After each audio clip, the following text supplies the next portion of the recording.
자, 마지막 시간입니다. 조장되신 분 축하드립니다. 개발권 양도제라는 게 있는데요. 이건 이제 뭐 매년 나오는 거 아니고 잘 나오는 편은 아닙니다, 사실은. 개발권 양도제는 이 앞전수는 한번 들었고 그 전에는 안 들었고 그랬으니까 한번 더 들어볼게요. 개발권 양도제가 나왔을 때 가장 많이 나온 게 우리나라에 시행한다, 시행하지 않는다, 시행하지 않는다. 이게 이제 가장 잘 나와요. 개발권 양도제는 시행하지 않는 제도입니다. 그 다음에 지역지구제 형평성 문제를 해결하는데 이건 이제 부동산학과에서는 매우 중요한 말인데 우리 시험은 잘 안 나오지 않더라고요. 그러니까 개발권 양도제는 우리는 시행하지 않는다. 저게 가장 잘 나오고, 개발권 양도제 두 번째, 토지 소유권 부여 그러면 틀린 말이라는 거. 토지 소유권 부여 그러면 틀린 말이고, 개발권 부여 이 소리고. 자, 이게 무슨 뜻일까? 자, 이렇게 일단의 지역이 있으면, 그러면 여기를 이제 보존지역으로 지정돼. 보존지역으로. 그 보존지역으로 지정되면 규제지역으로 지정됐습니다. 그럼 이제 보존지역으로 됐으니까 규제하니까 개발을 못하게 막죠. 그럼 이제 이 부분까지 개발할 수 있다. 이 땅 전혀 개발 안 된다. 그게 아니고 이 부분까지 개발할 수 있고 이 부분은 개발할 수 없다. 보존지역이니까 개발할 수 없다. 이렇게 이제 막는단 말이에요. 그럼 개발할 수 없으면 이 지역의 보존지역의 토지 소유자들은 땅값이 떨어지죠. 그러니까 이게 개발을 못하게 막았다. 그래서 땅값이 떨어진다고 한 게 손실 발생, 손실 발생했다. 그럼 이 손실을 어떻게 할 건가? 이 손실을 어떻게 해서 손실을 보상해 줄 것인가? 그게 개발권 양도돼요. 그러면 국가가 이 지역 보존지역에 토지 소유자들에게 보상금 준다. 그게 아니고 국가가 보상금 줬다. 그게 정부 재정이 들어가는 거야. 그럼 봐요. 3번 정부의 재정 부담 없이 그랬잖아요. 정부 재정 없이. 그 말은 정부가 보존지역의 토지 소유자에게 보상금 주지 않는다는 소리야. 그럼 어떻게 할까? 이 토지 소유자들에게, 보존적 토지 소유자들에게 미안하다. 이거 개발 못하게 막아서 미안하다. 그러면 당신 토지 소유권에서 개발권만 분리해서 개발권을 다른 데서 팔게끔 해줄게. 그런다고. 저 개발 못하게 막은 대신에 뭘 주냐면 토지 소유자들에게 개발권을 주는 거야. 개발권. 토지 소유권에서, 당신의 토지 소유권에서 개발권을 분리해서 개발권 줄 테니까 개발지에 가서 써먹어라. 이렇게 개발권 양도제야. 그러면 여기 이제 개발지역인데 제가 만약에 보존지역에 땅을 가지고 있어요. 개발 못하게 막혀요. 그럼 손실이 발생했어요. 정부 재정으로 보상금 주는 게 아니라 개발권을 주는 거야, 저에게. 개발권 주면서 당신 그 개발권 가지고 가서 개발지역에 당신 땅 있죠? 내 땅 있는데요? 거기다 써먹으세요. 이렇게 한다고. 그럼 여기가 제가 땅이 하나 있어요.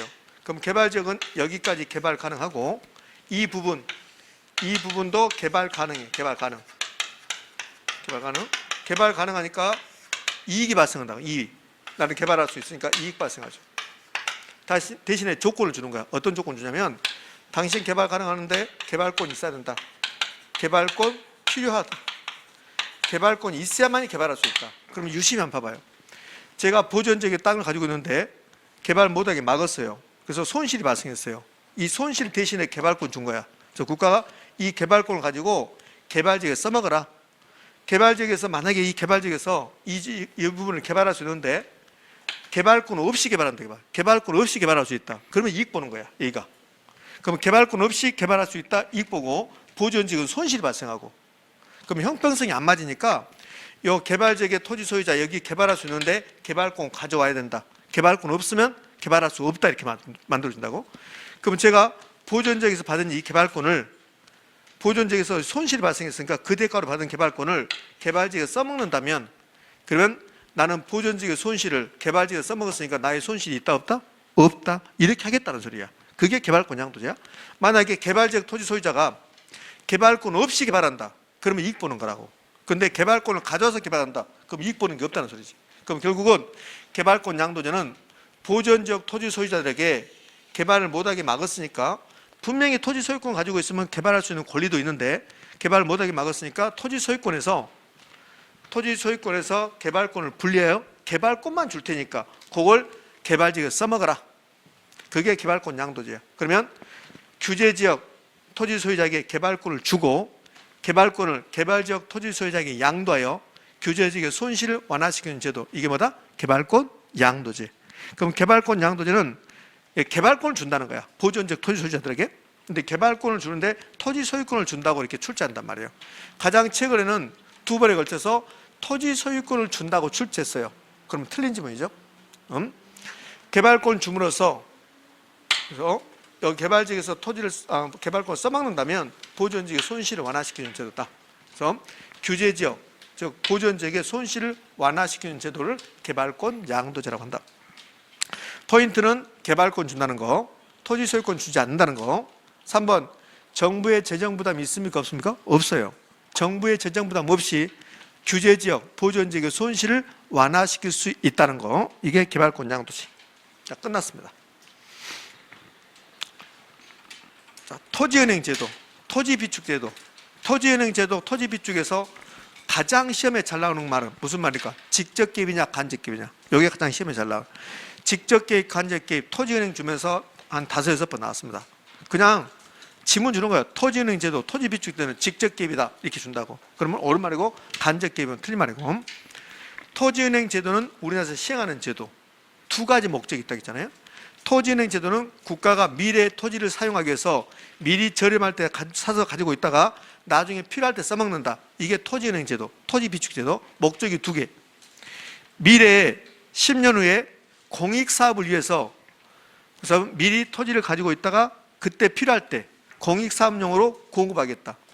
그게 첫 번째 목적. 그럼 토지은행 제도는 공익사업을 위해서 필요할 때 공공용지의 원활한 공급을 목적으로 하고 이게 하나 있고, 또 하나는 공익사업을 하지 않는다 하더라도 미래에 분명히 토지 수요가 증가해서 토지의 투기적 현상이 발생할 것 같다. 그걸 미리 예상해서 국가가 저렴할 때 미개발지 토지를 가지고 있다가 나중에 풀어주겠다. 그러면 토지시장에 수요 공급 조절할 수 있고 토지의 투기를 방지할 수 있고 토지시장의 안정, 지가 안정이 목적. 이 두 가지 목적으로 시행하는 게 토지은행 제도. 그럼 정리하면 토지은행 제도에서 가장 시험에 잘 나오는 지문을 이 두 개를 묶어서 낸다고. 토지은행 제도는 공공용지의 원활한 공급과 토지시장의 안정을 목적으로 한다. OX? 그 정도밖에 안 낸다. 자, 됐어요. 그러면 여기까지가 토지정책에서 단독 문제로 나올 수 있는 거고, 나머지는 기타 토지정책. 기타 토지정책은 지문 나오는 거야. 그럼 기타 토지정책에서 이제 몇 가지가 있을 건데, 토지거래 허가제. 토지거래 허가구역에서는 허가받으세요. 이게 토지거래 허가제. 토지선매. 우리나라 시행합니까? 시행하지 않습니까? 시행하는 제도. 그럼 토지선매 제도는 우리나라 시행하고 직접 개입. 토지선매 대상. 토지거래 허가구역에서 허가 신청할 때 이 토지가 공익사업용 토지에 해당된다고 하면 그러면 허가권자가 허가 불허가 안 해주고 선매자 지정해서 선매자하고 협의하게 하는 제도. 자, 이 토지를 토지거래 허가구역에서 제가 팔겠다고 했더니 그래서 허가 신청했더니 허가권자가 허가 안 해주고 이 땅은 서울특별시가 필요하단다. 서울특별시를 선매자로 지정해서 서울특별시가 저한테 연락 오는 거야. 그럼 저한테 어떤 조건을 살 테니까 파세요 그런다고. 그게 토지선매. 그러니까 토지선매는 토지거래 허가구역에서 허가 신청이 있었을 때 국가, 지자체 등 공기업 등이 사적 거래에 우선하여 먼저 사게끔 할 수 있는 제도. 무조건 사게끔 하는 제도가 아니라 사게끔 할 수 있는 제도. 이게 토지선매. 그럼 토지선매의 대상은 두 가지가 있잖아요. 토지거래 허가구역에서 허가 신청 시 공익사업용 부지에 해당되는 경우하고, 또 하나는 분명히 토지거래 허가를 받았는데 허가 목적도 이용하지 않는다. 그러면 허가받고 허가 목적을 이용하지 않는 토지, 이 두 가지 토지가 선매 대상이 되는 거고, 그러면 선매제도는 강제로 수용하는 게 아니고 선매자에게 협의 매수할 수 하게끔 하는 제도. 그럼 강제 수용이란 말 나오면 O일까 X일까? X. 토지 적성평가 제도 이제는 나오지 않을 것 같아요. 큰 의미가 없으니까. 토지 적성평가 제도, 이 토지를 개발합시다, 보존합시다. 싸울 때 싸우지 말고 적성을 평가하자. 적성을. 이 토지의 적성이 도대체 뭐냐? 보존이냐 개발이냐? 그러니까 적성을 평가해서 보존 나오면 보존하고 개발 나오면 개발하자. 이게 토지 적성 평가. 그럼 토지 적성 평가는 토지의 적성을 평가해서 개발과 보존의 합리적인 조화를 이루자. 이게 토지 적성 평가. 그럼 토지 적성 평가할 때 어디에 있는데요? 그 토지가 입지, 토양은 어떤 상태인데요? 어떻게 앞으로 이용할 수 있는데요? 이런 것들을 고려해서 생각해서 적성을 평가한다는 소리야. 이걸 이렇게 내죠. 토지 적성 평가의 내용은 토양, 입지, 그다음에 활용 가능성 등이 포함된다. OX, 저런 것들을 평가한다는 소리예요. 개발 제한구역도 잘 나온다고 그랬습니다. 개발 제한구역은 도시 외곽에 설치한다. 지정한다. 설치하는 게 지정한다. 그럼 도시 외곽에 개발 제한구역이 지정되면 어떤 효과가 있을까? 도시의 무질서한 확산을 방지할 수 있다. 확산. 그런데 문제점이 나타날 수 있다. 어떤 문제점? 개발 제한구역이 과도하게 지정되면 그러면 개발 가능한 토지가 감소해서 토지 가격이 상승할 수도 있다. 이 정도가 계속 시험에 나온다. 자, 기타 토지 정책 나왔습니다. 기타 토지 정책 지금 계속 하고 있는 건데, 개발이익 환수. 우리나라는 개발이익 환수에 관한 법률에서 개발이익이 있다면 환수할 수 있다 없다? 있다. 이 환수하는 제도 중에 대표적인 게 개발 부담금. 정부는 개발 부담금을 통해서 개발이익을 환수할 수 있다 없다? 있다. 이렇게 내요. 개발이익을 환수할 수 있습니까? 네. 개발이익 환수할 수 있습니다. 그런데 개발이익 환수하는 방법 중에 하나가 뭡니까? 개발 부담금. 개발 부담금 부과를 통해서 개발이익을 환수할 수 있나요? 있지요. 그러면 이제 마지막에 개발이익이냐고, 이게 뭐냐고 물어봐요. 개발이익이 뭐냐고. 그럼 개발이익은 뭘 찾으라고 그랬습니까? 정상지가 상승분을 초과해요. 이게 찾으라고 했잖아요. 개발이익은 정상지가 상승분을 초과해요. 개발로 인하여 어느 지역에 토지들이 정상지가 상승분을 초과하여 토지 가격이 올라갔다면 그것을 개발이익이라고 하고, 그걸 환수할 수 있다. 그걸 개발이익 환수라고 한다. 물가 상승률을 초과했다 그러면 올까 있을까? X. 개발이익은 정상지가 상승분을 초과했다. 이렇게. 이것만 있습니까? 아니요. 다른 것도 있습니다. 근데 여기까지 하자고.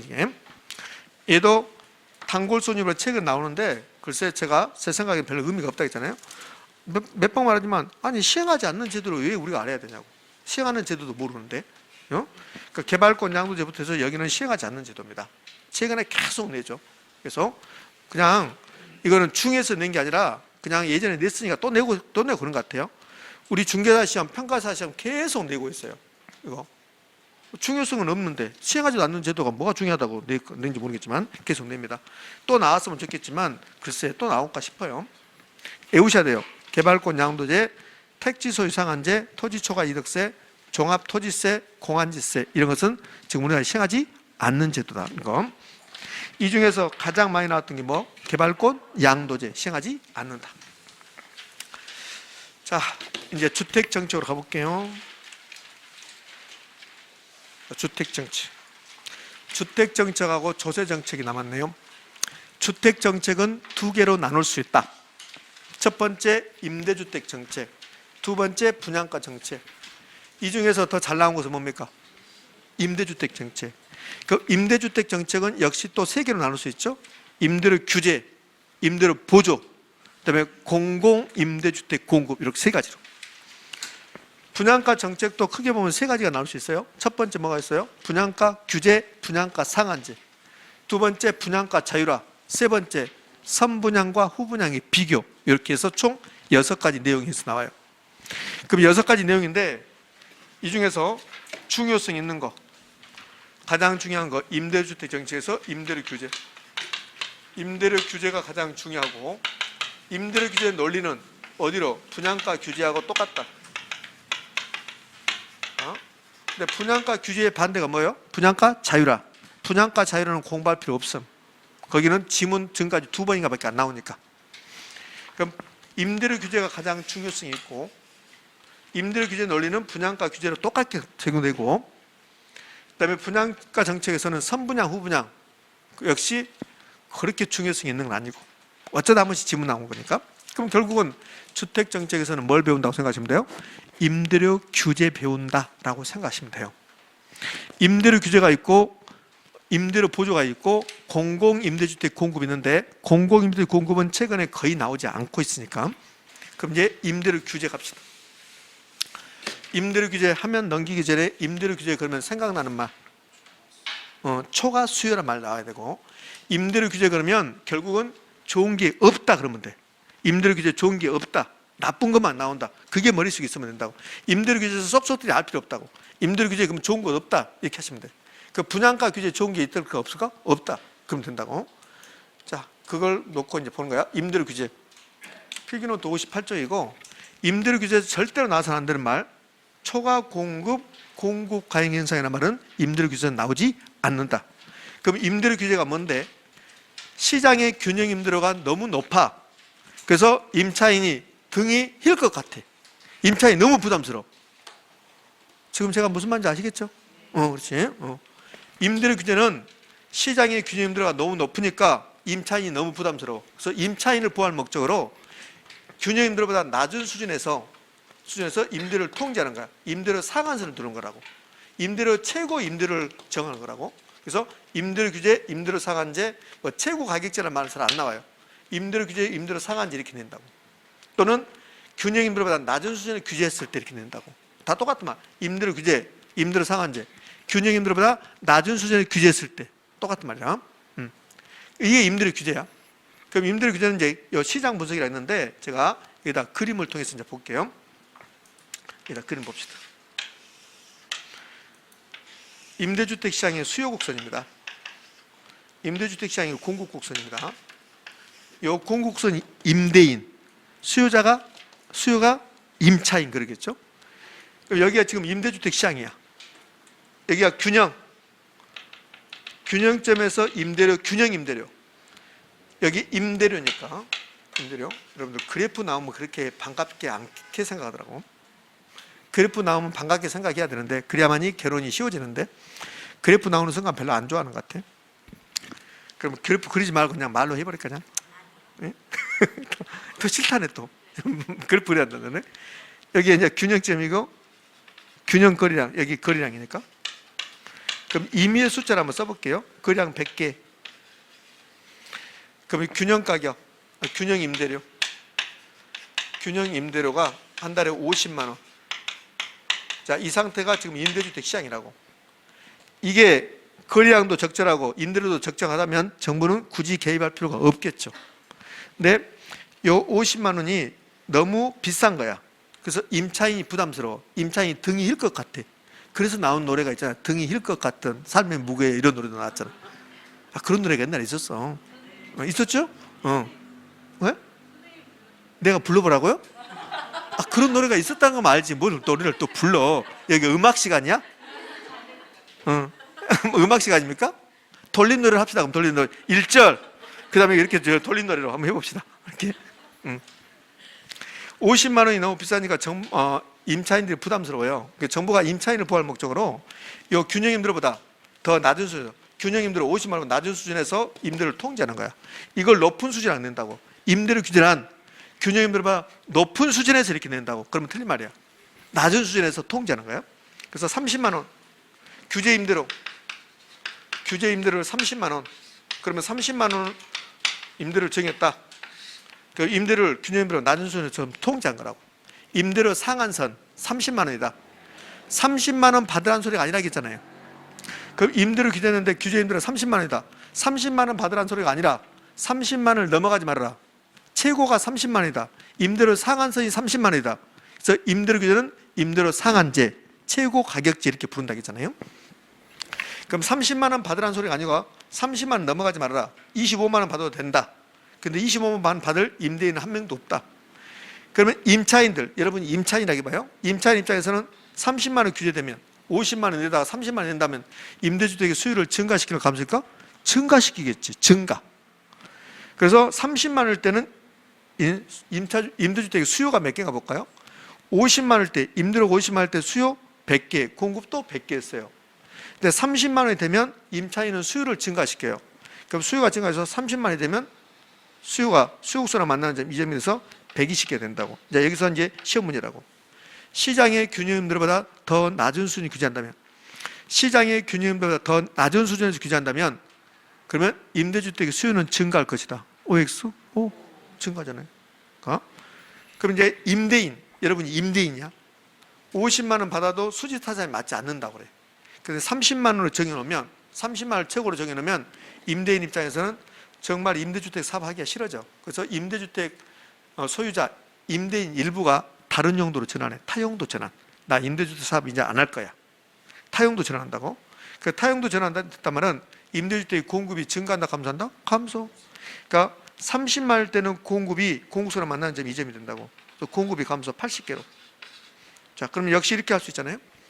시장의 균형 임대료보다 낮은 수준에서 규제한다면 그러면 임대인 일부가 임대주택 사업을 포기하고 타용도 전환해서 공급은 감소할 것이다. OX? 오잖아요. 그러면 30만 원일 때는, 자, 50만 원일 때. 50만 원일 때 수유량 몇 개? 50만 원일 때 수유량 몇 개? 100개. 공급량 몇 개? 100개. 수유량 공급량 100개. 50만 원일 때는. 그래서 30만 원이 되면 임대료를 30만 원 규제하면 수유량 몇 개? 120개. 공급량 몇 개? 80개. 수요가 많아요? 공급이 많아요? 수요가. 그것을 이름하여 초과수요. 초과수요. 이건 초과수요. 초과수요.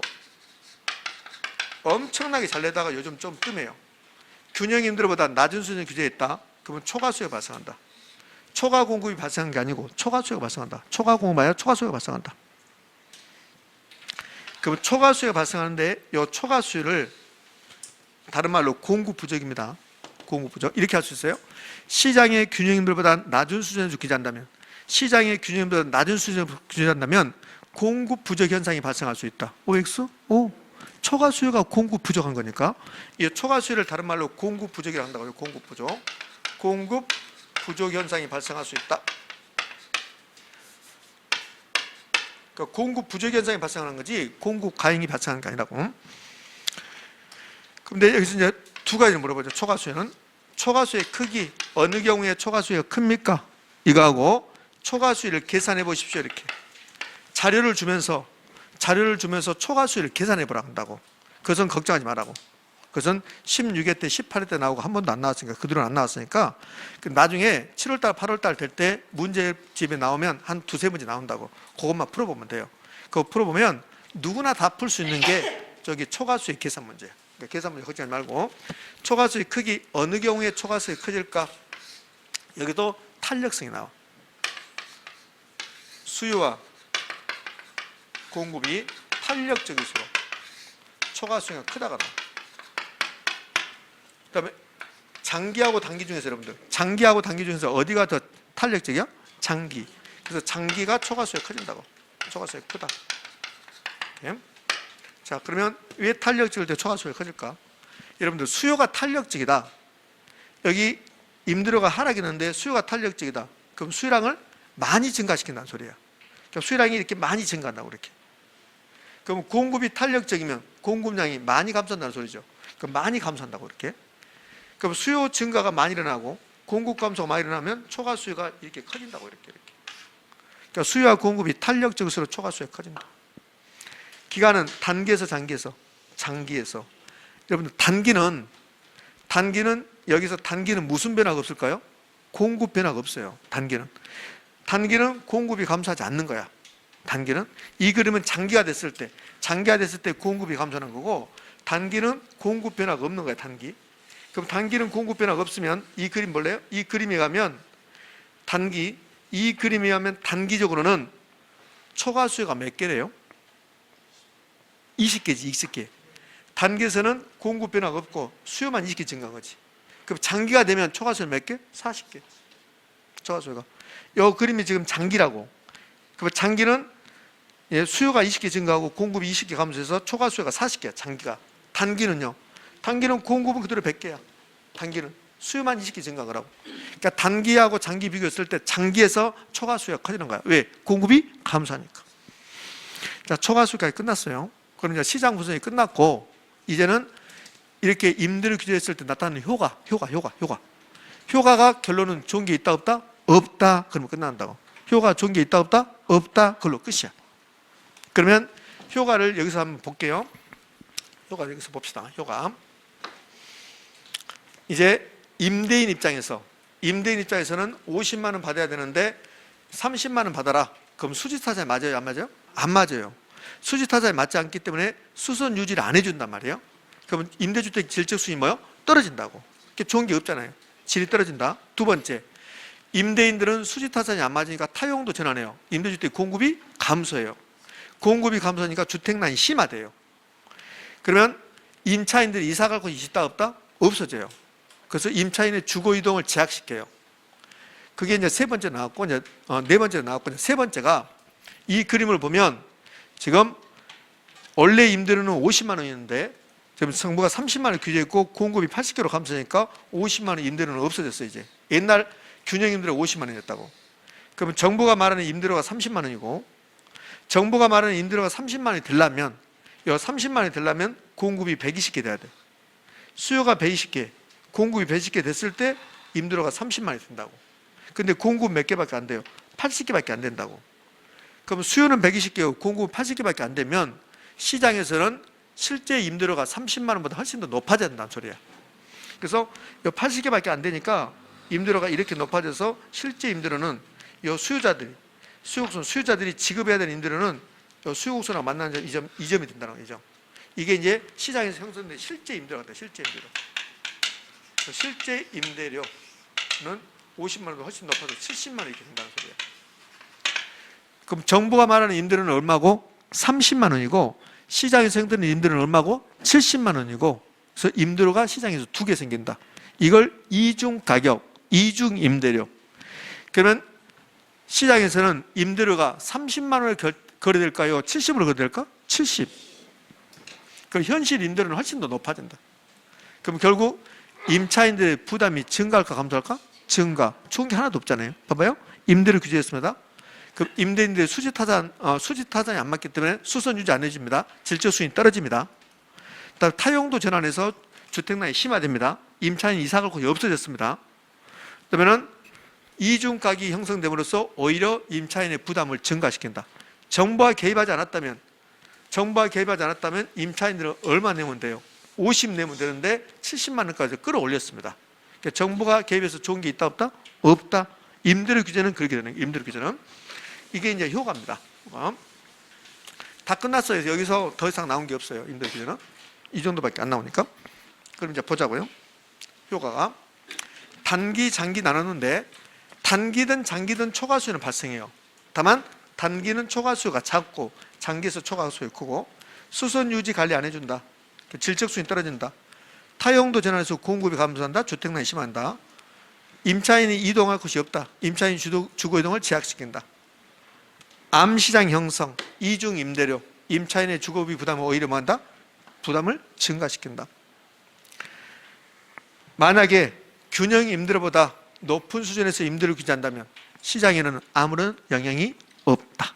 이랬잖아요. 수요, 공급, 균형 가격, 균형 임대료 50만 원,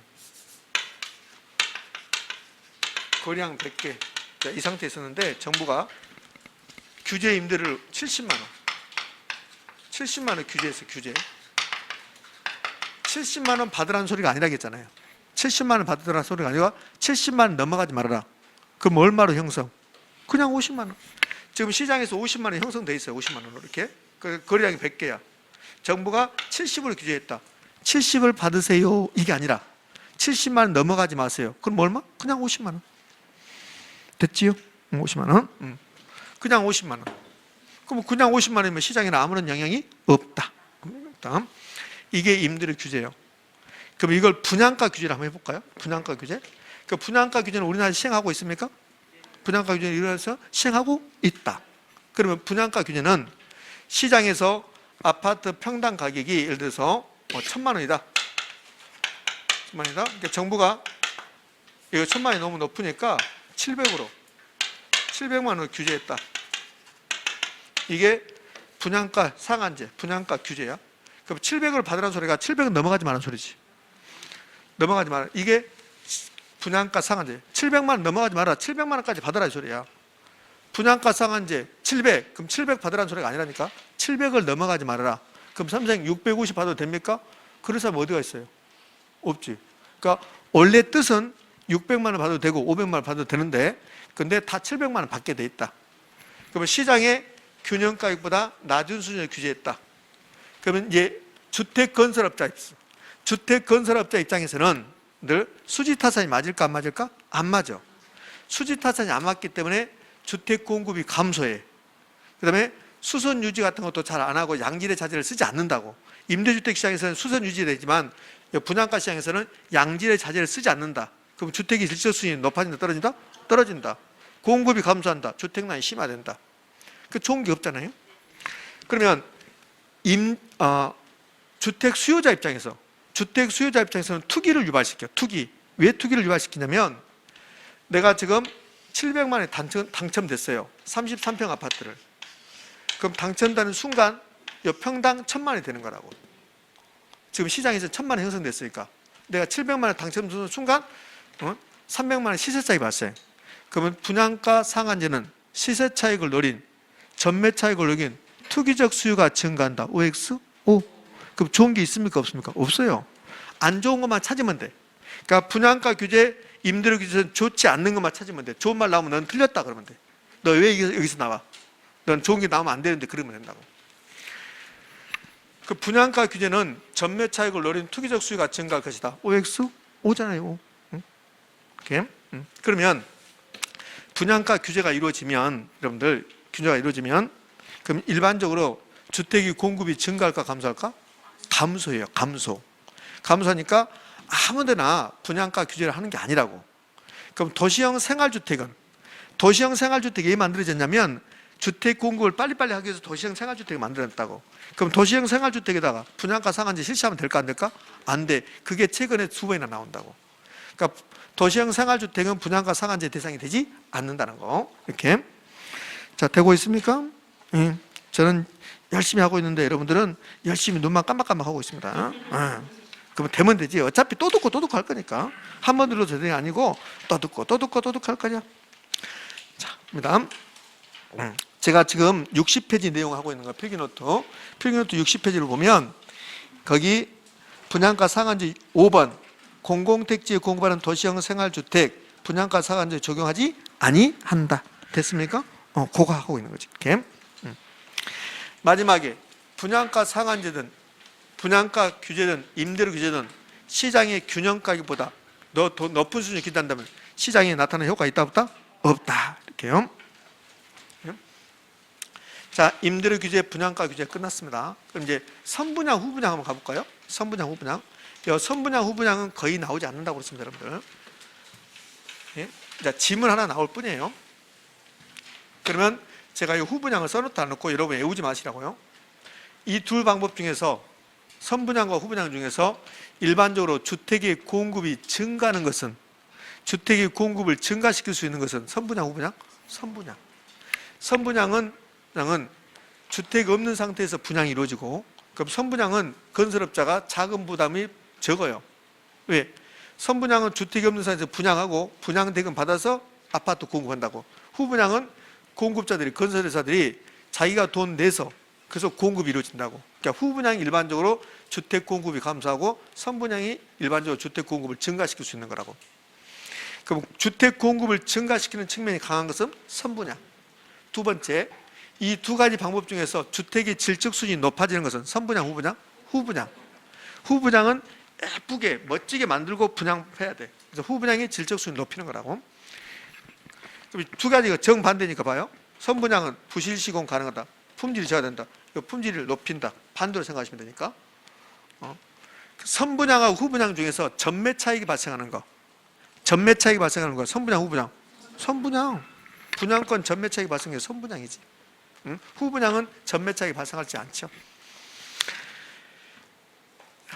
그럼 공급자의 자금 조달을 영위한 것은 선분양, 후분양? 선분양.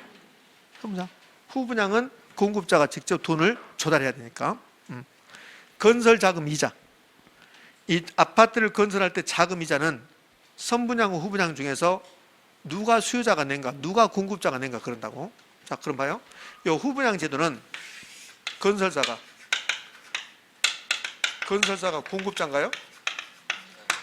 건설사가 대출 받아요. 대출금 1000억.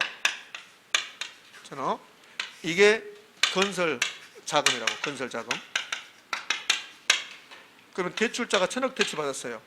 이걸 아파트 건설 사업에서.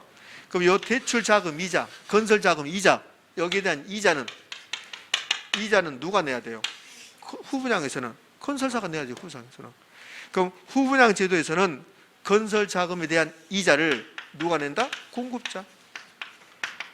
공급자가 부담한다.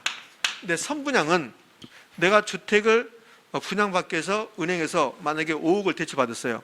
그 5억이 건설회사로 가서 건설회가 그 돈 가지고 아파트를 건설한다고. 그럼 그 5억에 대한 이자, 내가 아파트 사기 위해서 돈 빌린 이자는 건설 자금이 됐는데, 그 건설 자금은 선분양에서는 건설 자금은 아파트 공급자가 냅니까? 수요자가 냅니까? 수요자. 그 건설 자금 이자는 수요자보다 그런다. 여기에 약간 여러분이 힘들어한다고, 약간. 그런 건 할 게 없어요. 다 정리해봤으니까. 그러면 건설 자금 이자 요거를 이해가 안 되면 그러면 후분양 공급자, 후분양은 공급자, 후분양은 공급자 그러면 된다고. 오케이? 자, 기출질문 볼까요? 분양가 상한제는 현재 정부가 시행 중인 정책으로 신규 분양 주택의 공급 위축 현상과 질이 하락하는 문제점이 나타날 수 있다. OX? 오죠. 분양가 규제, 임대료 규제는 좋지 않는 것만 찾으면 된다고 그랬습니다. 그러면 주택의 질적 수준, 주택의 질적 수준 높이는 것은 분양가 상한제겠습니까? 분양가 자유라겠습니까? 분양가 자유라. 그게 이제 우리 시험에 나왔던 거예요, 예전에. 그러니까 분양가 자유라는 주택의 질적 수준 높인다 이렇게 나왔다고. 그러니까 자유라는 거의 나오지 않는데, 자, 그런 식으로 출제한 적이 있습니다. 자, 조세정책 이제 봐볼까요? 조세정책 세법쌤한테 배운 내용이 최근에 잘 나온다고 그러잖아요. 그러면 조세정책에서 첫 번째 공부할 게 이 표를 여러분이 만들 수 있는가? 이건 세법쌤한테 공부하는 거죠. 이제는 그만 좀 나올 때 됐어요. 이거 너무 많이 나왔죠, 최근에. 계속 이제 베끼니까 그런다고. 취득할 때, 보유할 때, 처분할 때 세금 내는데 그 세금을 지방세와 국세로 구별하는 거야. 그럼 보유할 때 재산세, 종부세, 종합부동산세가 보유할 때 내는데 국세가 뭐고? 종합부동산이고 부동산세고, 재산세는 뭡니까? 지방세고. 지방자치단체에서 살림살이에 가장 밑바닥이 이겁니다. 재산세 가지고 지방자치단체가 살림을 해요. 이거 가지고. 종합부동산세야 시골 가면 시골의 자치단체는 종합부동산세 내는 사람이 거의 없을 거 아닙니까? 그 다음에 국세고 그러니까 이거 살림살이에 도움이 안 되는 거죠. 종합부동산세는 국세니까. 그러니까 재산세 가지고 살림을 해요. 지방자치단체가. 취득할 때 국세, 지방세 나누고, 우리가 알고 있는 세금이 뭐 취득세 이런 거 잘 나온다고. 취득세, 재산세, 종합부동산세보다는 재산세라는 개념을 더 잘 알잖아요. 그러니까 우리가 많이 알고 있는 개념이 대부분이 지방세인데, 요것만 양도소득세 잘 알잖아요. 요것만 이제 국세라고. 그 취득세, 등록면에서 옛날에 등록세 같은 거, 그다음에 재산세 우리가 알고 있는 거잖아요. 거의 대부분 지방세. 근데 이제 우리가 잘 몰랐던 개념, 상속세, 증여세 이런 것도 이제 국세 개념, 종합분산도 마찬가지고, 양도소득세 마찬가지고. 조세의 기능, 조세의 역할. 기능이라고 나오면 외운다, 안 외운다? 안 외운다. 안 외우고 쭉 한번 읽어본다. 세금 가지고 정부가 투기를 억제할 수 있습니까? 억제할 수 있죠. 세금 가지고 투기를 억제할 수. 투기가 발생하고 있다. 세금 엄청 부과한다. 세금 가지고 경기를 조절할 수 있습니까? 경기 조절할 수 있어. 부동산 경기가 침체로 가면 조세 감면 이렇게 해라. 어쩌면 새로운 정부가 들어서면 부동산 관련해서 조세를 전면적으로 감면시킬 수 있어요. 그러니까 우리 정책을 유심히 보면, 그러면 어떤 정부가 좀 무슨 일로 해서 국민들한테 신뢰가 떨어졌다, 뭐 이런 일이 있다, 어떤 사건이 발생해서 정부의 신뢰가 떨어진다, 그러면 충격요법을 쓴다고요. 그 국민들이 좋아하는 것을 해주는 거야. 이거 딱 볼게요. 그다음에 뭐 이 정부가, 새로운 정부가 인기 없다 그걸 떠나서 새로운 정부가 들어서면 뭔가 국민들한테 기대에 부응해야 되니까 그런 정책을 쓴다고요. 그러니까 새로운 정부가 들어서면 부패를 척결합시다 막 이렇게 하고 나오잖아요. 그래서 어쩌면 이 정부는 부동산 관련해서 세금을 조금은 완화시킬 수도 있어요. 규제 완화 같은 것을 좀 할 수도 있다, 한시적으로. 근데 새로운, 여러분들 보고 있는 모르지만 새로운 국무총리 후보자도 그렇게 이야기했잖아요. 그래서 조세를 완화시키는 것은 좀 부담스러운 면이 있다, 뭐 이렇게 했다고. 그러니까 그분은 생각하는 거지. 이거 조세를 무조건 완화시켜야 되는 건가? 뭐 이렇게 살짝 이야기하시는 것 같더라고. 유심히 보면 이게 이제 조세의 기능입니다. 외우지 말고 그냥 그렇구나. 이 중에서 요거 소득 재분배가 이제 몇 번 나왔다는 거예요. 세금을 가지고 소득을 재분배할 수 있다. 조세는 소득을 재분배하는 역할이 있다, 기능이 있다. OX? O 이렇게. 그러면 이제 조세 정책에서 이제 큰 거 두 가지 남았습니다. 뭐가 남았을 것 같아요? 조세 부과의 경제적 효과. 얘도 마찬가지죠. 요 5가지인데 어떻게 공부한다? 좋은 게 있다, 없다? 없다. 그럼 끝나는 거야. 외우지 말고 좋은 게 없다. 다만 요 5번만 좀 이해가 안 되면 외우셔야 되고, 나머지는 좋은 게 없다 그러면 끝나는 거예요. 자, 조세 부과의 경제적 효과 갑시다. 조세가 부과되면 경제적 효과, 물건의 가격은, 물건의 수요는, 물건의 공급은 어떻게 됩니까? 이게 조세 부과가 경제적 효과. 내가 수요자라고 보고 가격이 올라갔다. 그럼 좋은 게 없다는 소리야. 그럼 뭐야? 좋은 게 하나도 없어요. 그냥 조세 부과의 경제적 효과 좋은 게 없다. 그렇게 머리에 기억하고 있으면 돼.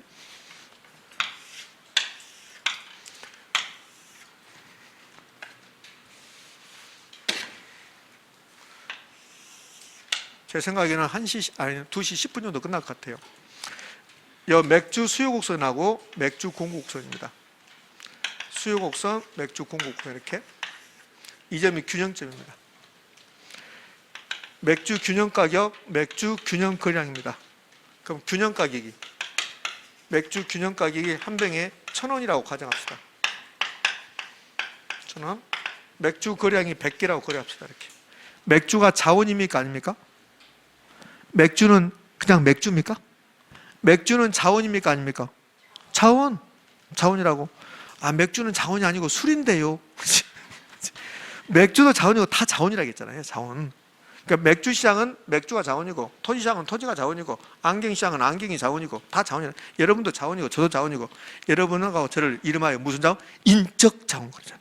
인적 자원, 자원이라니까. 저는 어렸을 때부터 자원이란 말을 너무 많이 들은 것 같아요. 학교 다닐 때 국토의 70%는 뭐 산이고 지하자원 없고 오로지 살 길은 인적 자원 여러분들이 공부할 길이다 막 그러고. 그렇게 안 했나요? 그런 것 같아. 일주일에 한 번씩 밖에 나가서 운동장에서 줄 서가지고 애국가 부르고 또 그렇게 하고 또 교장 선생님이 나오면 또 고기 들고 있어야 되고 그런 거 했는데 여러분 안 하셨구나. 선생님 어디 나라에서 왔어? 우리나라에 살았지 뭐 이렇게. 그 맥주라는 자원이 100개가 그래 된다. 자원 배분이 됐다고 그래요. 100개가 자원 배분이 됐다. 그럼 이 상태에 있었는데 국가가 이 맥주 공급자들에게 세금 부과하는 거야. 그럼 이렇게 하시면 제가 맥주 예를 들지만 임대주택 시장인데 국가가 임대인에게, 공급자가 임대인이죠? 임대인에게 세금 부과했다 이 소리야. 세금 했다? 그 맥주 공급자에게 세금 부과죠. 맥주 하나 팔 때마다 100원 조세 부과한다. 조세 부과. 100원에 세금을 내세요. 이렇게 조세를 부과했어요. 그럼 공급자는 생각하는 거지. 이 세금 100원을 자기가 혼자 다 부담할 것인가? 아니면 일부 또는 전부를 수요자에게 떠넘길 것인가? 수요자에게 떠넘긴다. 전가시킨다. 떠넘긴다. 전가. 그래서 이렇게 된다고. 임대주택 시장에 재산세가 중과세 되면 그러면 임대인이 장기적으로 장차 임차인에게 재산세 전부 또는 일부를 전가시킬 것이다. OX? O라고. 그럼 이제 공급자, 맥주 공급자가 수요자에게 세금 100원 또 100원 중에서 전부 또는 일부를 수요자에게 떠넘긴다고. 그럼 떠넘기는 방법은 맥주 파는 사람이 수요자가 오면 세금 100원 중에서 50원 내고 가세요. 이렇게 할 수 없잖아요. 그렇게 말할 수 없잖아요. 어떻게 해요? 가격을 올리는 거야. 가격을 올려. 그래서 세금이 부과되면 그럼 세금이 부과된 만큼 공급 곡선이 좌측으로 올라가는 거야. 이렇게. 공급선 1번, 공급선 2번이 되더라고 이렇게. 그럼 여기에 거리가 100원이야, 100원. 세금이 부과된 만큼 올라가니까 100원. 이 거리가 100원, 전부 다 100원이라고. 그럼 이렇게 하는 거야. 세금이 부과되면 이제 경제학 시험에서 이렇게 내요. 세금이 부과되면 세금 부과된 만큼 공급 곡선이 상방으로 좌측으로 이동한다 이렇게 된다고. 그럼 올까 있을까? 5야 5. 우리한테는 그 정도까지는 안 물어봐. 우리한테는. 그럼 공급선이 좌측 올라가면 새로운 균형점이 생겼네. 이 점이 새로운 규정점이 된다고 이렇게. 그럼 새로운 규정점에서 가격 볼래요? 원래 가격은 1,000원이었어요. 가격이 높아졌어요? 떨어졌어요? 높아졌잖아요. 가격 상승. 이걸 이제 맥주 시장이 아니라 임대주택 시장에서 재산세가 부과되면 임대료는 상승할 것이다. 임대료는 상승할 것이다. OX? 오. 그럼 여기를 1,060원이라고 해봐요. 60원. 그러면 요 60원이 가격이 올라갔죠? 요 60원 가격 올라간 만큼 수요자가 세금 부담하는 거야. 가격을 60원 올려서 공급자가 맥주 공급자가 수요자에게 60원을 떠넘겼다고. 이걸 조세 전가라고 그래. 조세 전가. 그러면 이 거리가 지금 100원이란 말이에요. 100원. 100원. 그러면 여기는 얼마래요? 여기가 100원이야. 100원 이 사이가. 여기 1,060원. 여기 100원이면 이건 960원이야. 자, 이제 이걸 설명할 거니까 들어보세요. 그러면 이제 원래 거래량이 100개였는데 새로운 규정점에서 거래량은 몇 개입니까? 80개. 100개라는 맥주가 자원이 배분했는데 세금이 부과돼서 맥주 자원이 80개만 배분돼요. 그 맥주 자원 배분이 잘못된 거죠. 이걸 자원 배분에 왜곡시킨다고 그래요. 수요랑 공급량이 감소해. 수요랑 공급량 감소. 그럼 맥주 시장에 정부가 개입하지 않았다면 우리 국민들은 1,000원 주고 맥주를 사서 드셨을 건데, 근데 세금이 부과됨으로 인해서 1,060원의 가격이 되고 그럼 맥주 자원이 80개밖에 배분이 안 됐다는 거야. 자원 배분을 왜곡시켜버리는 거야, 세금이. 근데 어쩔 수 없죠. 정부가 살아야 되니까. 정부도 재정이 있어야 되니까. 자원 배분을 왜곡시킨다. 그럼 여기다 그림 하나 더 그려볼게요. 자원 배분의 왜곡은 지금 공급이 감소하는 게, 요 공급이 감소, 거래량이 감소한 게 자원 배분 왜곡이라고. 그럼 여기 옆에다가 이제 그림을 하나 더 그릴 건데, 공급 곡선이 수직선입니다. 이게 이제 완전 비탄력적이야. 수요 곡선이 이렇게 있었습니다. 균형점이고 균형 가격 1,000원이고 균형가량은 100개였습니다. 이렇게. 근데 공급자에게 세금을 부과해요. 이 공급자에게 조세 부과 있습니다. 조세 100원 부과 있어요. 근데 공급이 완전 비탄력적이면 공급선이 안 움직입니다. 그러니까 안 움직이니까 그대로 있는 거예요. 이렇게. 그러니까 공급선이 1번하고 2번하고 똑같은다고 이렇게. 여기는 1번, 2번이 바뀌었잖아요. 이렇게. 그럼 공급이 완전 비탄력적일 때 세금이 부과된다 하더라도 가격은 안 올라갑니다. 그다음에 거래량은 변화가 없습니다. 거래량 변화를 자원 배분에 왜곡시킨다고 그래. 그래서 여기는 자원 배분 왜곡이 있습니까? 없습니까? 없죠. 자원 배분에 왜곡은 없다. 자원 배분에 왜곡은 없다. 지문 만들어 볼게요. 공급이 완전 비탄력적인 경우에 세금이 부과된다 하더라도 자원 배분 왜곡은 나타나지 않는다. OX, O. 됐죠? 그다음에 여기 이 오른쪽 그림을 보면 가격이 안 올라가요.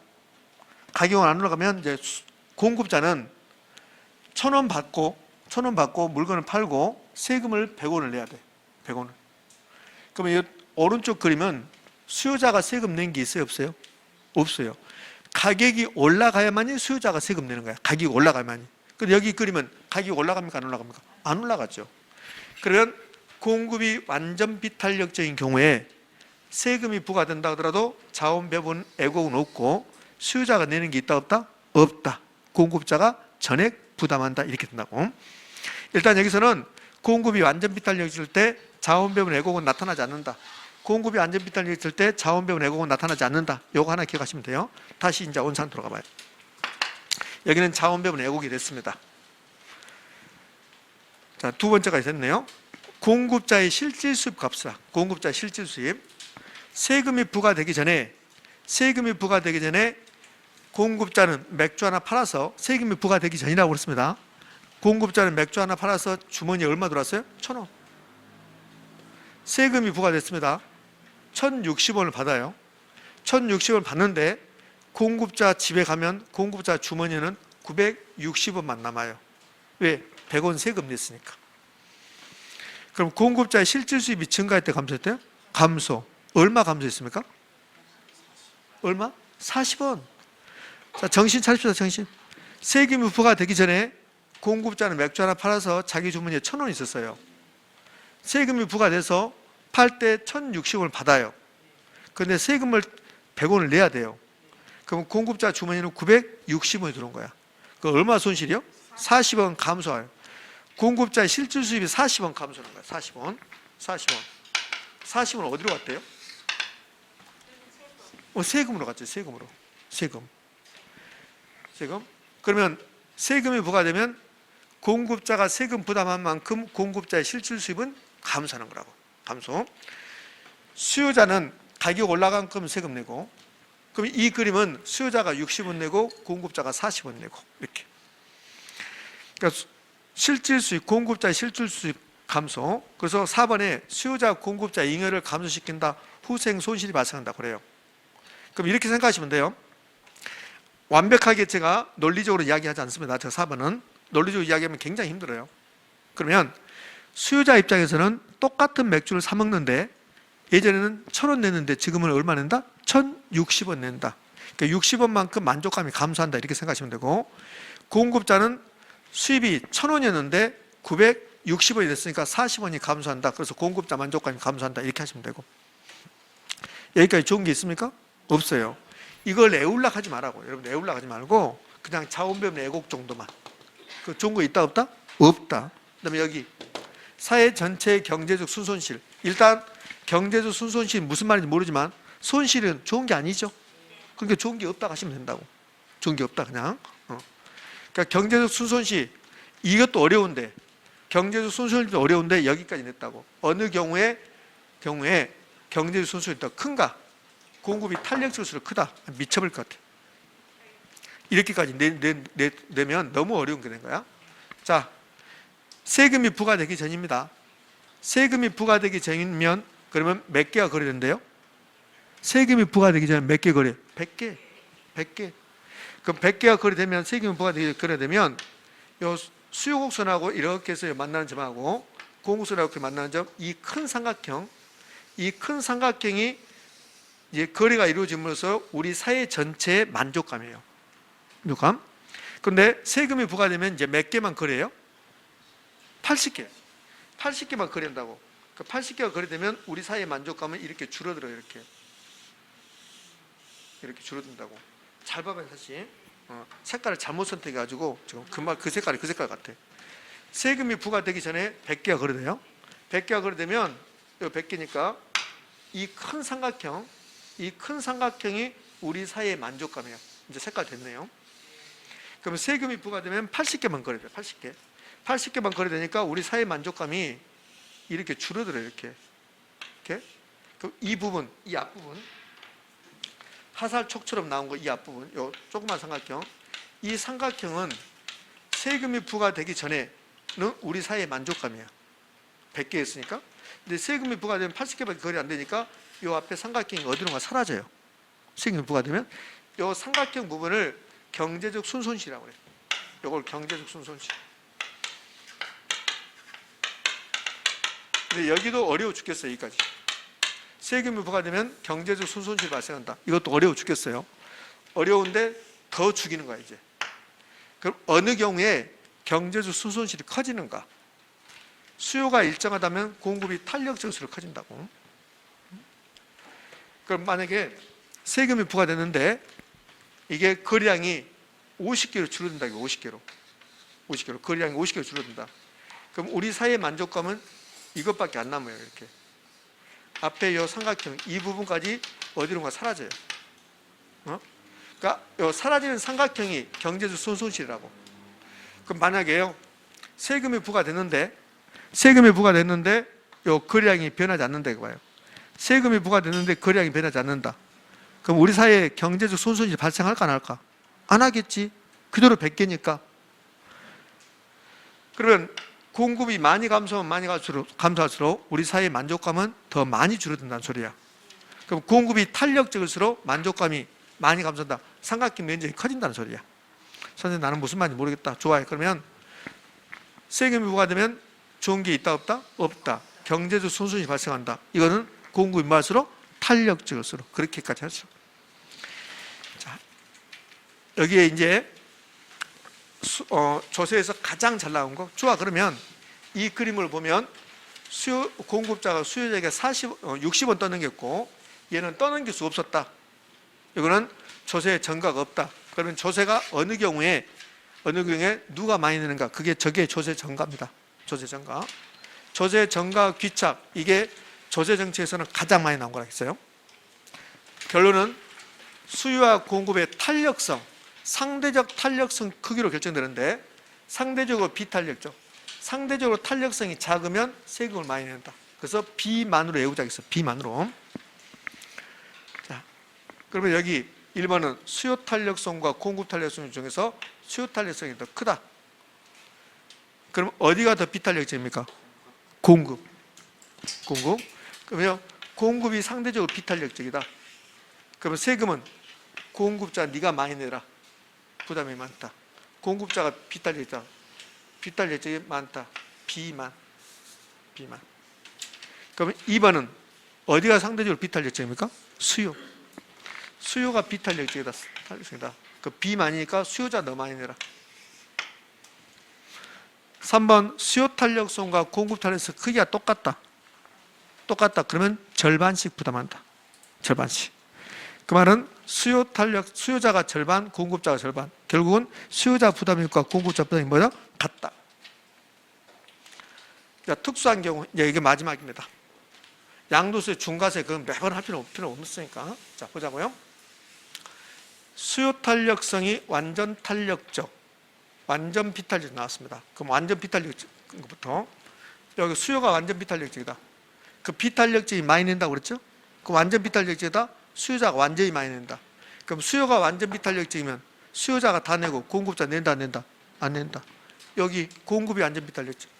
공급이 완전 비탄력적이면 공급자가 전부 낸다. 수요자 낸다 안 낸다? 안 낸다. 외울 필요 없어요. 비탄력적이면 많이 낸다. 그럼 공급이 비탄력적이다. 공급자가 많이 낸다. 완전히 비탄력적이다. 완전히 네가 많이 내라. 공급자 다 낸다. 그럼 수요가 완전 탄력적이다. 탄력적이면 많이 내, 조금 내요? 탄력적이면 많이 내, 조금 내? 조금 내. 그 수요가 완전 탄력적이다. 완전히 조금 낸다. 수요자 안 낸다. 공급자 다 낸다. 여기 공급이 완전 탄력적이다. 공급자 완전히 안 낸다. 공급자 안 낸다. 수요자 다 낸다. 그럼 여기에서 요 4개에서 수요자가 전액 부담하는 경우 두 가지죠. 수요자가 전액 부담하는 경우.